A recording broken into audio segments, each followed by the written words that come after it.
Assalamualaikum warahmatullahi wabarakatuh.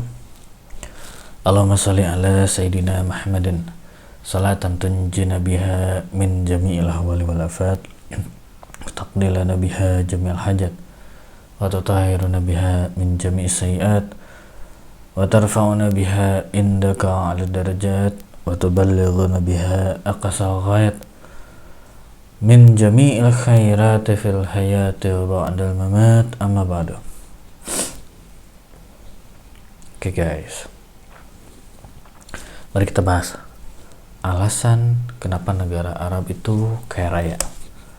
Oke, sebelumnya mari kita lihat ilustrasi orang Arab yang kaya ya. Nih, luar biasa ya. Selain mobilnya mewah, itu malah dilapis emas lagi.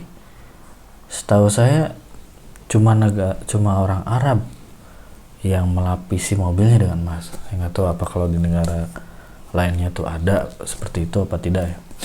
Saya tak mau bahas perihal GDP atau hal-hal yang teknis lainnya. Teman-teman bisa cari sendiri, yang penting kekayaan negara Arab itu sudah tidak diragukan lagi lah. Bahkan kalau di IG orang Arab tuh makan itu bukan daging, tuh bukan dipotong kecil itu, bukan, tapi udah satu ekor utuh gitu kan, dimakan bertiga atau makan sendiri gitu. Luar biasa ya, sekali makan itu jadi ibaratnya daging semua, porsi besar gitu. Oke. Lalu kita cek ya, kita analisis. Nah, jadi sebenarnya apa yang bikin mereka kaya raya gitu? Apakah orang Arab itu pekerja keras? Tidak guys, ini secara umum ya. Image secara umum orang Arab itu malah dikenal pemalas ya. Terus apakah orang Arab itu cerdas? Secara umum bisa dikatakan biasa aja, mereka tidak cerdas gitu kan.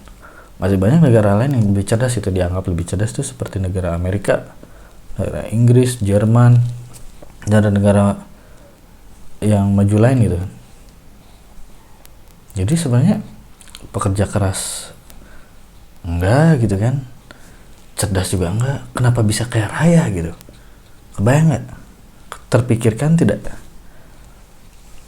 Alasannya adalah ini. Arab itu mempraktikkan Al-Quran dan hadis. Contoh nih, jangankan narkoba ya, minuman keras itu ilegal di sana. Contoh Kuwait, mereka benar-benar mempraktikkan surat Al-Maidah ayat 90. Di sana minuman khamr itu dilarang. Mereka benar-benar mempraktikkan itu. Selain itu, karena ada di hadis bahwa khamr itu dilaknat, semuanya, produsennya, penyedia tempatnya, jadi mereka benar-benar membuat minuman keras itu ilegal. Jadi benar-benar dipraktekkan gitu kan, Al-Quran dan hadis tuh. Terus selanjutnya, mereka itu kalau impor barang tuh bebas pajak. Jadi barang masuk itu bebas pajak. Nah, itu karena salah satu dari bentuk pelaksanaan Al-Quran dan hadis. Di Islam itu tidak ada pajak, tuh tidak ada. Jadi ketika negara membutuhkan sesuatu, negara bikin pengumuman, mengambil misalnya akan dibuat fasilitas apa gitu kan, ditarik uang. Ketika sudah cukup, udah tidak ditarik lagi. Kalau pajak kan sistemnya seolah-olah ada pemasukan terus-menerus kan, rutin gitu. Jadi sebenarnya pajak itu tidak ada di Islam gitu kan. Mereka benar-benar melaksanakan aturan Al-Quran dan hadis.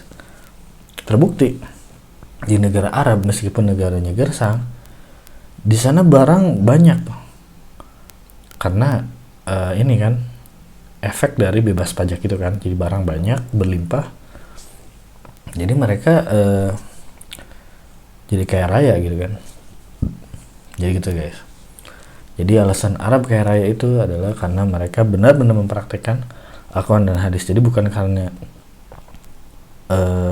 manusianya, tapi karena negaranya pun mengadopsi aturan Al-Quran dan hadis. Oke, gitu aja guys, supaya menambah sedikit banyak menambah keimanan kita bahwa Al-Quran dan hadis itu untuk kebaikan kita semua gitu kan. Kalau kita hanya mempraktikkan ibaratnya ibadah ritual saja tanpa menerapkan hal yang lainnya, contohnya hal-hal inilah ya, hal kecil ya yang ini, dan mungkin masih banyak yang lain ya. Ya kalau tidak dipraktikkan ya negara kita mungkin ya tidak akan terlalu maju lah ibaratnya. Oke guys, segitu aja. Semoga bisa menambah keyakinan kita bahwa dengan menerapkan Al-Quran dan hadis, hidup kita akan menjadi lebih berkah gitu ya. Assalamualaikum warahmatullahi wabarakatuh.